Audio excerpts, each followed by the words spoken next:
بسم اللہ الرحمن الرحیم۔ السلام علیکم۔ خبرنامے میں شامل کرتے ہیں آج کی ایک اہم خبر۔ بھارتی کامیڈین راجو شریواستو طویل علالت کے بعد چل بسے۔ بھارتی ٹیلی ویژن اور فلموں کے معروف کامیڈین اداکار راجو شریواستو طویل علالت کے بعد انتقال کر گئے۔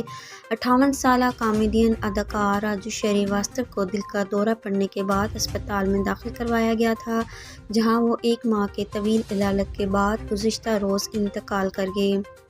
راجو شری جم میں ورزش کرتے ہوئے اچانک گر گئے تھے۔ طبیعت بگڑنے پر راجو شریواستو کو دہلی کے مقامی اسپتال میں داخل کروایا گیا تھا، جہاں اسی دن ان کی اینجیوپلاسٹی بھی کی گئی تھی۔ تاہم طویل علالت کے بعد لیجنڈری کامیڈین انتقال کر گئے۔ ان کی موت پر سونو سود اور اجے دیوگن سمیت بھارتی انڈسٹری کے کئی نامور اداکاروں نے افسوس کا اظہار کیا۔ راجو شریواستو بھارت کے سب سے کامیاب اسٹینڈ اپ کامیڈین میں سے ایک تھے۔